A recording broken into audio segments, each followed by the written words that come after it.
At 5:17 local time, the Strait of Hormuz lost its morning calm inside the Combat Information Center of the lead American destroyer.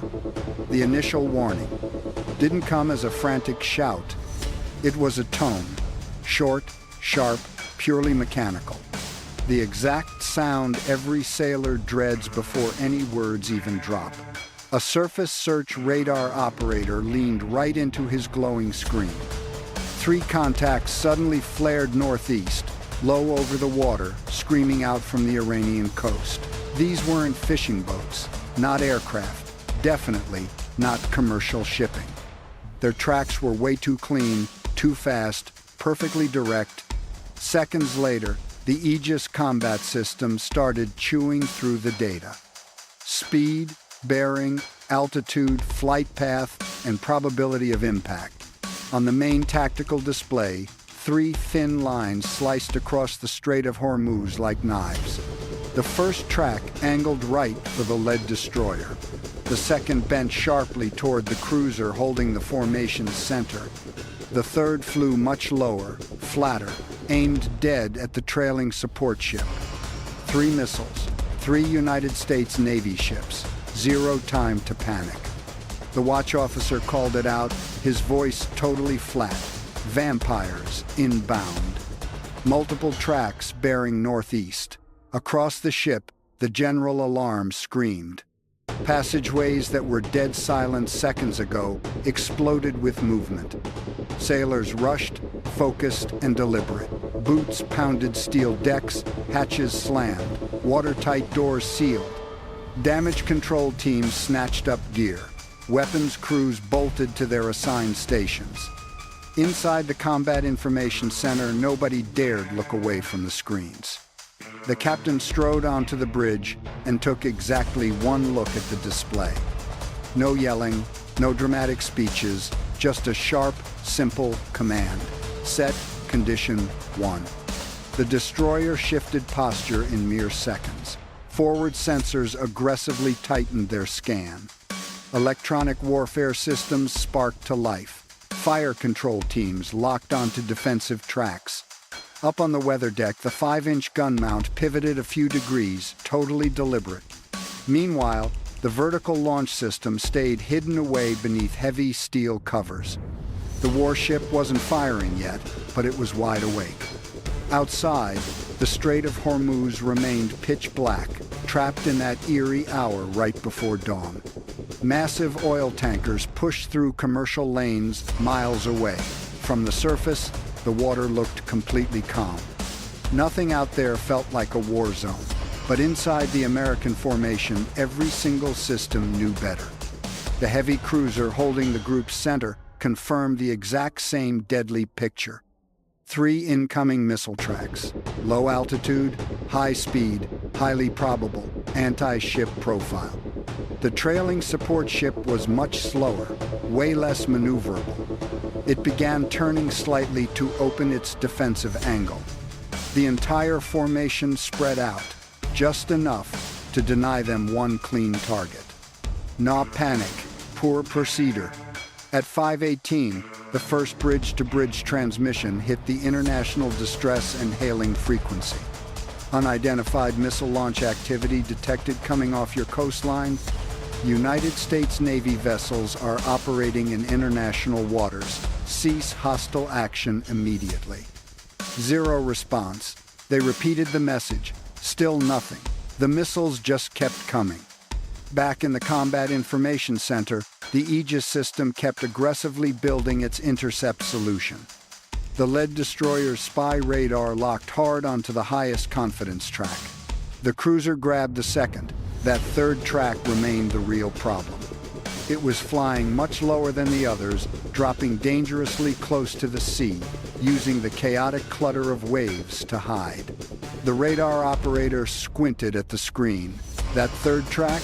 Sea-Skimming, flashing on and off. The whole room's mood instantly flipped. Sea-Skimming missiles aren't just blindingly fast. They are built to pop up late, drop off radar, and leave you mere seconds to react. It hugs the deck, forcing radar systems to fight ocean spray, heavy glare, and the Earth's actual curve. The captain shot a tense look at his tactical officer. Time to first intercept. 4 minutes 30 seconds. 4 minutes flat. That is all the fleet had before the first weapon smashed into their defensive zone. At 5:19, electronic warfare teams started flooding the sky with absolute confusion. Heavy jamming signals blasted outward. Decoys powered up. Chaff launchers locked in. Every vessel instantly shared live data, stitching together a single massive radar picture of the incoming strike. If one ship spotted a threat, all three knew it. That is the major difference between sitting ducks and a unified U.S. Navy strike group. The lead Iranian missile pitched up, then slammed back down. It was actively hunting. Number 2 started banking hard, trying to open a better attack angle on the cruiser. The third stayed dead flat, locking its sight straight on the weakest ship in the formation. The cruiser called weapons free for defensive fire. The destroyer immediately followed suit. At 5:20, the captain issued the order that flipped this standoff straight into survival mode. Engage all inbound threats. Deep below deck, inside the launch tubes, heavy machinery fired faster than anyone could blink. A steel hatch blasted open, scorching gas vented. Then, the first American interceptor ripped out of the hull on a massive pillar of fire. An SM-2 missile punched into the morning sky, banking sharply toward the Iranian threat. The cruiser launched a second interceptor right behind it. Then a third screamed across the strait. The morning silence shattered. On radar, all three incoming missiles just kept chewing up distance. American interceptors climbed fast to meet them, steered by the fleet's own sensors. Raw math and pure human instinct boiled down to one single choice. The bridge went dead silent. Nobody dared ask what would happen if those interceptors actually missed their mark. Because they already knew, if one got through, steel would meet fire at hundreds of miles per hour. A destroyer could lose radar, lose its engines, or lose the ability to defend the fleet. And here in the Strait of Hormuz, a single crippled warship could choke this vital waterway into a global crisis within minutes. At 5:21, that first intercept countdown flashed across the main tactical screen. 10 seconds. 9. The lead destroyer held steady. The cruiser kept its hard lock. The supply ship kept turning, slow but agonizingly steady, dragging its stern away from the incoming threat. Then a massive explosion flashed just beyond the horizon, too far out to see from the deck, but easily bright enough to paint a massive glowing bloom across the infrared sensors. That first Iranian missile was just gone.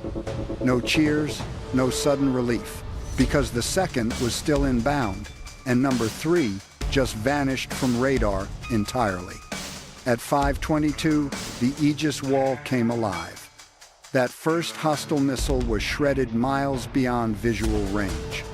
But nobody standing in that strike group treated it like a win. One kill meant absolutely nothing, with 2 more weapons still screaming through the strait. Inside the cruiser's combat information center, all eyes locked onto that second track, because it wasn't flying straight anymore. It banked slightly south, changing its angle. The cruiser had to crunch a new intercept path instantly. That is the terrifying reality of modern anti-ship missiles. They do not just fly straight like bullets. Some adjust, some dip, hiding in sea clutter. Some force defenders to burn their interceptors early, leaving the ship totally exposed later on. The tactical action officer stared at his screen. Track 2 is maneuvering. The captain stayed dead still, maintained solution. The cruiser radar locked on tighter. The AEGIS system updated the track, crunching kill probabilities faster than anyone could even blink. Range, closure rate, altitude, intercept window, and kill assessment. A second SM-2 was already airborne. It climbed hard, then rolled over toward the incoming threat. Its exhaust trail sliced through the dawn like a jagged white scar. Down below, the Strait was waking up. Commercial ships were scrambling to alter course. Tankers steadily navigating the Strait of Hormuz backed off, trying to buy some extra space. Nobody had to explain what was going on. When warships start firing interceptors at dawn, the message is crystal clear. Stay back. The second Iranian missile suddenly dropped lower. For 2 agonizing seconds, the cruiser radar signal faded. Then it snapped back. Track 2 reacquired, the interceptor adjusted. Inside the dark combat center, sailors watched those symbols converge. Nobody was checking the clock anymore. Time just did not matter here. Everything was measured in pure distance. 7 miles, 5 miles, 3. The SM-2 closed in. The Iranian missile hugged the waves, dragging the intercept down into a tight, messy slice of air right above the water. Then the screen flashed. A bright white bloom popped on infrared. The second missile shattered. Burning fragments scattered violently across the sea, hissing as they slammed into the water. The cruiser called in the kill with the exact same deadpan voice used for the weather. Track 2 neutralized, 2 missiles down, only 1 left. And this third one was the absolute worst threat. Still blinking on radar, skimming dangerously low, and gunning for the support ship at the rear. The destroyer radar grabbed it for a split second. The cruiser caught it right after. Then the support ship's own defensive sensors picked it up. A faint return, but real, tearing across the water fast. The track had not vanished at all. It was hiding. At 5:24, the support ship shifted its defensive posture. Chaff launchers armed, decoy systems hot. Close-in weapons switched over to automatic engagement mode, hunting the horizon for a clean lock. Damage control teams retreated deep into the hull, bracing for a hit they tried not to picture. Up on the bridge, the deck officer watched the bow turn. It was just too painfully slow. Massive ships cannot simply dodge missiles. They only create angles. They buy precious seconds. They make that weapon work harder. That third missile crossed the 10-mile mark. The destroyer fired first. An ESSM ripped from its tube, smaller, faster, engineered for a brutal knife fight. It banked hard across the fleet, desperately trying to intercept before the threat breached the ship's final ring of defense. For a split second, the math worked. Then, the incoming missile dipped again. The ESSM screamed past, almost too close to call at first. The blast rocked the missile's flight path, but didn't destroy it. Inside the CIC, the kill assessment flashed. Track 3, degraded, not neutralized. The exact sentence nobody wanted to hear. The Iranian missile was crippled, but still coming. Now it was flying lower, totally unstable and wildly unpredictable. A pristine missile follows math. A wounded missile can tumble, overcorrect, or just snap apart at the absolute worst second. It could still slam the hull, or airburst right above the main deck, or smash into the ocean, sending lethal shrapnel ripping through exposed radar arrays. The support ship's phalanx system spun toward the threat. The white dome locked on. The gun barrels spooled up. At 5:25, the final defense layer was pure reality. It was ready to shoot. The weapon flared back onto radar. 3 miles out, the cruiser fired another ESSM. The destroyer streamed target data across the network. The support ship held its sharp turn. Every single ship was dead set on one jagged object skimming just above the waves. 2 miles. The second ESSM rushed the flank, detonating right beside the incoming threat. The blast ripped chunks off the weapon, but the main fuselage just kept coming, dragging flames and debris. Deep in the support ship, the alert hit the comms. Brace for close intercept. The phalanx opened up. There is absolutely no elegant sound when a close-in weapon engages. It does not boom like a cannon. It sounds like a buzzsaw shredding the sky. Thousands of rounds flooded the airspace dead ahead, throwing up a titanium wall the missile had to punch through. On the infrared screen, the Iranian missile became a violent blur. Then it completely vanished in a flash of blinding white heat. One heartbeat later, twisted metal slammed the water off the starboard bow. The shock wave hammered the entire ship. Sailors felt the sheer violence through the deck. Sea spray shot way above the bridge windows. Burning fragments hissed into the dark water and died. For 3 heavy seconds, dead silence. Then, the damage reports started hitting. No hull breach, no flooding, minor topside scrapes. The ship is still fighting. The third missile died, but the Strait of Hormuz was anything but quiet. At 5:27, the destroyer's electronic warfare team caught a new signal pulsing from the Iranian coast. Not an airborne missile, a heavy fire control radar. Active, pinging, searching for a lock. The tactical screen shifted again. The captain locked eyes on the display. Iran shot once.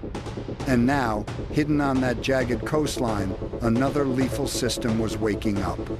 At 5:27, the entire battlefield shifted. The incoming missiles were gone. The ocean around the fleet was still boiling violently from that last intercept. Wreckage drifted off the support ship's starboard bow, black, scorched metal bobbing in the heavy chop. Damage control crews were sprinting through the upper decks, inspecting antennas, shredded wiring, radar mounts, and heavy blast doors.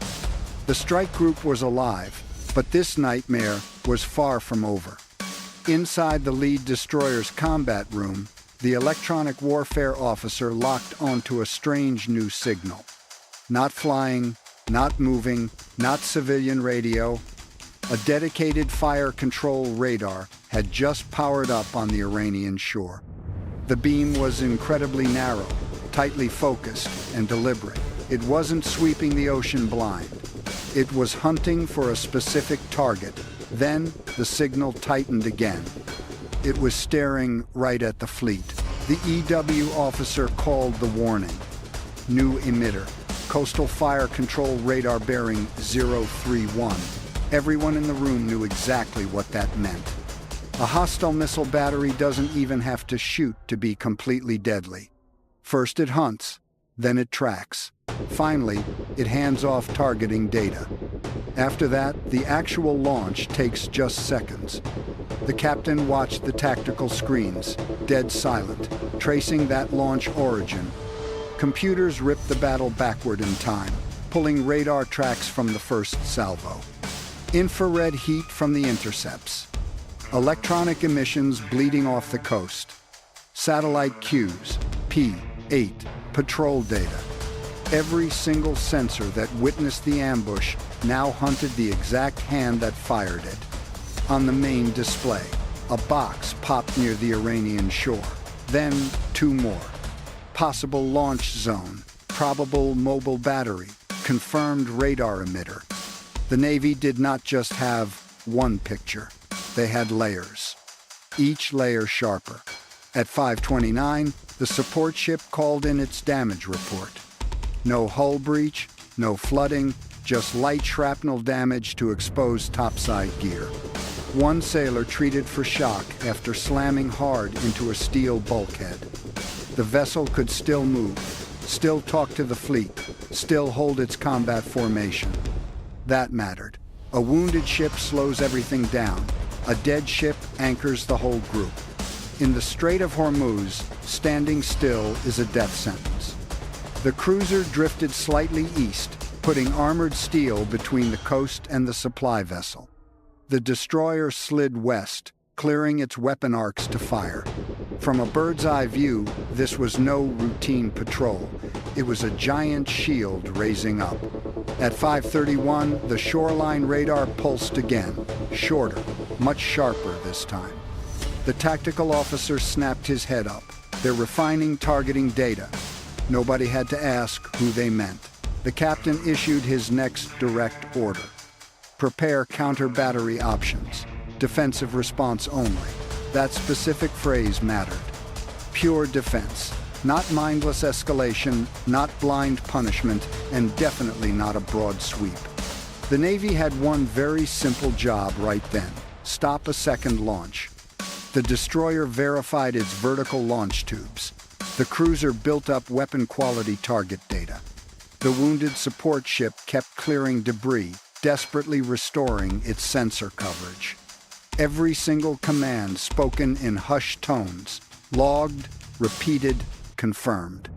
A U.S. Navy warship does not pivot from defense to a brutal strike out of anger. It pulls the trigger because the threat chain remains active. At 5:33, the P-8 Poseidon circling just outside the kill zone beamed down an update. Its thermal cameras caught fresh heat signatures, mobile launch vehicles parked by a rocky coastal dirt road. One truck sat totally stationary, another was rolling. A third heat bloom idled right next to what looked like a camouflaged radar truck. Then the drone feed kicked in, grainy at first, before snapping clear. 3 heavy vehicles parked near some shipping containers and low concrete bunkers. The containers passed for civilian from afar, but the spacing was wrong, way too deliberate, too clean. A radar mast cranked up between 2 boxes, then dropped back down halfway, like the crew knew they were spotted. The Combat Information Center went dead silent for a split second. That was the final confirmation. This missile battery was not theoretical anymore. Very real. At 5:35, the Iranian radar locked on them again. This time, the support ship's early warning receivers caught it directly. A harsh warning tone blasted across the bridge. For a split second, that earlier missile strike flashed through everyone's mind. The low skimming track, the final burst from the phalanx gun, shrapnel crashing down close enough to rattle the hull. But nobody froze. The captain just turned to his tactical action officer. If that battery fires again, engage immediately. The response came back. Aye, Captain. Then the radar vanished. Not destroyed, just silent. That was worse. A radar left on is easily tracked. A radar blinking on and off, that is a totally different game. It flashes just long enough to update the active missile battery. Then it cuts out before any weapon can ride the beam home. The Iranian crew wasn't panicking. They were still running the drill. At 5:37, the vehicle on the drone feed parked beside the hidden launcher. Heat signatures spiked around its rear. A heavy support truck backed right toward it. Crew bolted between the trucks. The tactical assessment flashed across the destroyer's screen. Probable reload. The captain read the alert once. Then he issued an order that flipped the script. Find me a clean shot. Instantly, the cruiser pushed coordinates into the network. The P-8 aircraft confirmed the emitter's last spot. The drone kept visual. The destroyer's combat team started locking in a precision strike solution, yet they waited. Because inside the narrow Strait of Hormuz, packed with civilian ships, steel isn't enough. The shot had to be perfect, the flight path completely clear of traffic. The target absolutely verified. Then, at 5:39, the radar mast pushed up again. A thin signal sliced right across the strait. The hostile battery was waking up. But this time, the U.S. Navy wasn't just sitting there playing defense. It was aiming back. At 5:41, the response package was approved. No big speech from the bridge, no raised voices, no Hollywood dramatic countdown. Just raw coordinates pushed through the combat network verified across 3 warships, a patrol plane, and a drone quietly circling miles above the Iranian coast. This wasn't a guess anymore. The Iranian coastal missile battery had shown its hand 3 times. First with the initial launch, then firing up that radar, and finally the reload. That was enough. Inside the dark combat information center, the tactical officer leaned close to his monitor, running through the target file one absolute last time. Mobile launcher, a coastal radar truck, probable command vehicle, possible reload unit. 0 civilian ships in the strike corridor. No commercial planes crossing the route. No friendly forces trapped inside the impact zone. The captain quietly absorbed the full report. Then came the order. Execute limited defensive strike. Limited. That single word really mattered. The U.S. Navy wasn't kicking off a full-scale coastal war. They weren't just blindly spraying steel into the dark. They were surgically removing one active missile site from the kill chain before it fired. Deep below deck, the destroyer's vertical launch system roared alive. A forward cell unlocked, then another. The entire warship shuddered. The first Tomahawk cruise missile blasted upward, surfing a massive pillar of fire before banking hard toward the Iranian shoreline. Seconds later, a second missile followed.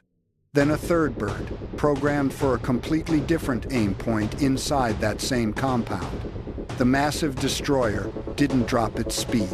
It never even pivoted toward the shore. It simply fired, logged the strike data, and held its tight formation. Utter, cold discipline. One section of the ship had just hurled precision weapons at an imminent coastal threat. Meanwhile, another deck was still tracking shipping lanes. Another crew actively watched for small attack boats. And another scanned the horizon for incoming missiles. A modern warship never fixates on just one danger. It splinters its attention without ever losing control. At 5:42, the cruiser joined the fight, not with missiles, but with heavy electronic warfare. Its systems blasted interference straight at the coastal radar band, flooding the airwaves with blinding static. The mission was dead simple. Blind the launcher just long enough so it couldn't feed targeting data to another missile. The Iranian radar flared up, warped into static, then died entirely. Inside the support ship's combat center, that terrifying hard-lock tone stopped. For the first time in almost 20 minutes, the rear ship wasn't being painted by radar. But no one exhaled yet. The Tomahawks were still flying. The drone feed caught movement at the launch site, bright heat signatures scrambling between containers. One truck rolled out from behind a low concrete wall, desperate to escape the kill zone. Another stayed parked by the radar mast. The mobile launcher had crept forward a few meters, nowhere near enough. It was still in the kill box. At 5:44, the first Tomahawk crossed the coast. It skimmed in low. Way too low for early radar warnings, and too steady to waste motion. Its exact route was mapped to dodge any unnecessary exposure, hugging the terrain and riding sea level right until those final seconds. The Iranian radar truck tried fighting back.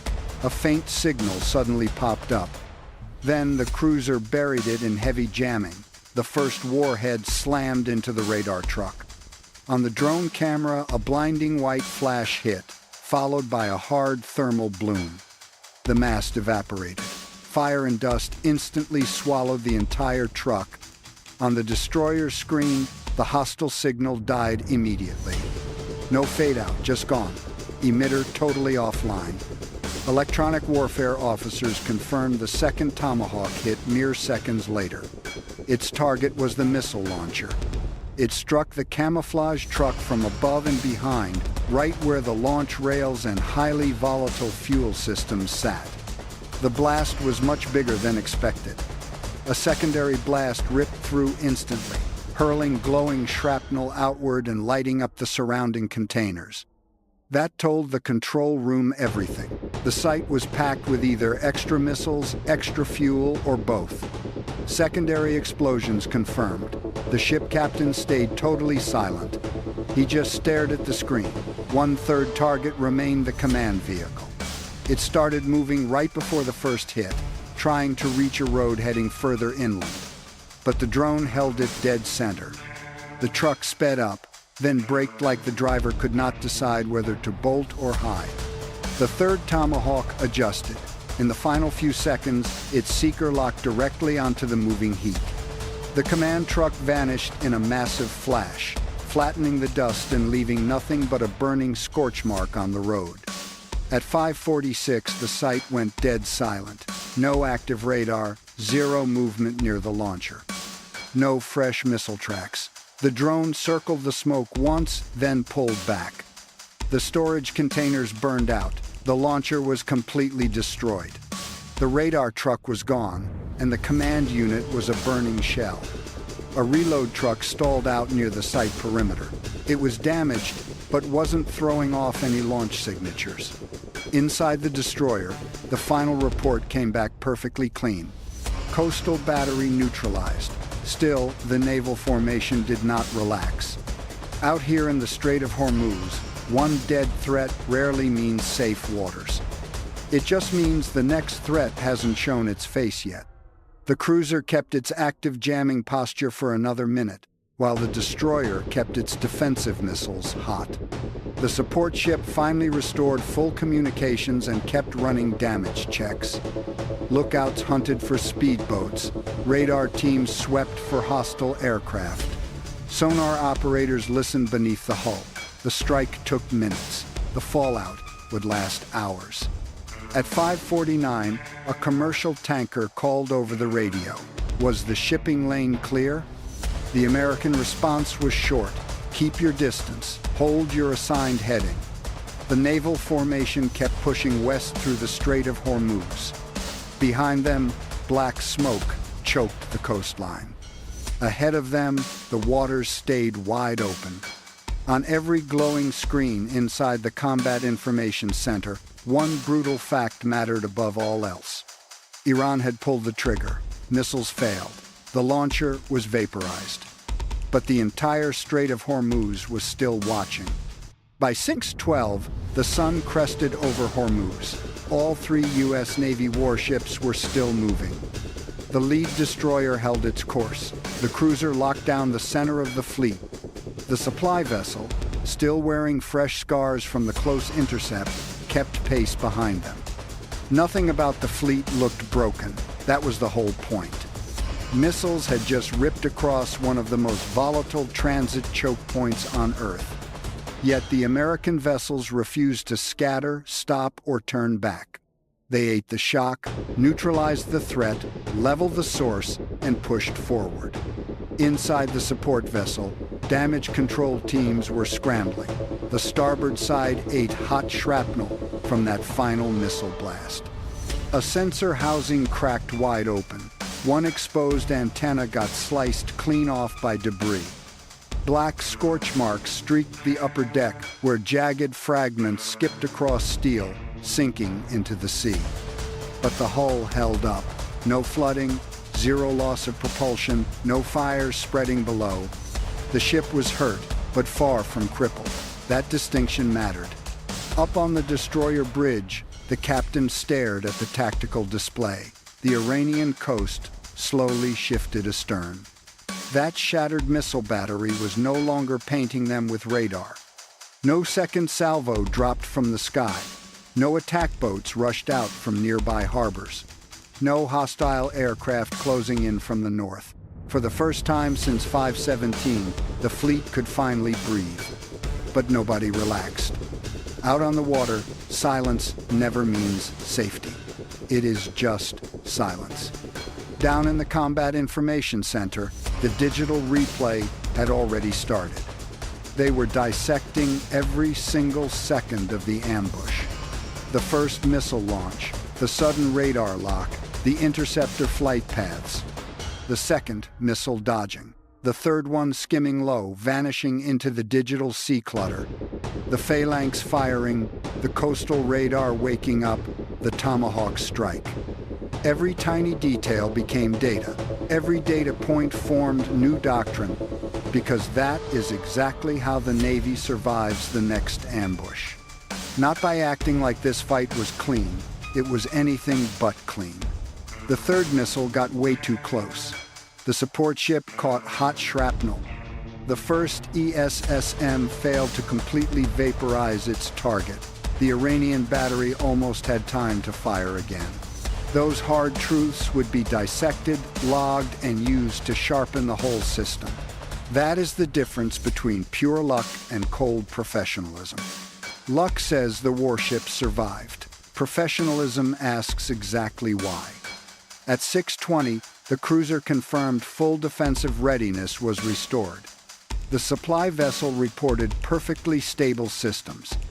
The destroyer held its weapons posture, but dropped the active fire control radar pointed right at the shoreline. The surgical strike did exactly what it needed to. The hostile battery was gone. The formation stayed intact. The massive waterway remained open. That was the message. Not shouted, not broadcast, just delivered. Iran banked on speed, surprise, and geography. The Strait of Hormuz is narrow. It rewards whoever shoots first. Missiles fired from the shoreline barely have to travel at all. Warships trapped inside the strait have little room to maneuver and almost no time to react. That was their gamble, but the U.S. Navy brought something else to the fight. A network. A single radar did not defend one hull. 3 ships shared one battle space. One aircraft fed the picture. One drone confirmed the target. A cruiser jammed the radar. A destroyer fired the strike. One support ship survived because the formation fought as a single breathing machine. That is what Iran hit. Not 3 isolated targets, a completely unified system. At 6:34, the first civilian tanker resumed normal speed behind the American formation. Then another. Then a massive container ship adjusted back toward the traffic lane. Commercial crews had watched the night sky completely light up. They saw interceptors rip from American decks. They saw dark smoke on the coast. And now they watched those same 3 U.S. ships still cutting through the strait. That image carried its own heavy weight. Warships do not need to talk when they hold their course under enemy fire. Back in Washington, the initial reports would trickle in later. Careful language, confirmed defensive actions, no massive escalation, no wild claims. At Fleet Command, the entire timeline would be reconstructed down to the second. Intel analysts would dissect the Iranian radar signatures, the launch sequence, and reload patterns. But for the sailors who actually lived through it, the lesson was simple. The alarm screamed, the missiles dropped in, and the system held. And when the source showed itself, the Navy wiped it out. By 6:47, the formation cleared the deadliest part of the transit, but they did not bolt. They did not celebrate.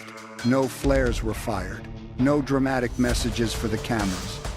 They locked back into controlled movement, scanning the horizon like another threat was already forming. Because that is how real deterrence works. Not with noise, with readiness.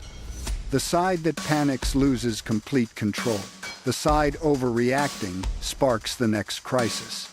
And the side that waits too long might not survive. Somewhere between those 3 fatal mistakes is a very tight lane every commander must find. That morning in the Strait of Hormuz, the Navy found it. 3 missiles were fired at 3 American ships. None of them reached their targets. The battery that launched them was destroyed, and the formation kept moving. Here is the question. If you stood inside that combat information center, watching Iranian missiles lock onto 3 U.S. ships, would you have ordered that same limited strike or hit every launcher on that coast before another salvo could even rise? Drop your take in the comments below, because out here, Restraint is never weakness. It is pure control. And control keeps a narrow waterway from exploding into a war zone. Iran fired the incoming missiles. The U.S. Navy wrote the ending.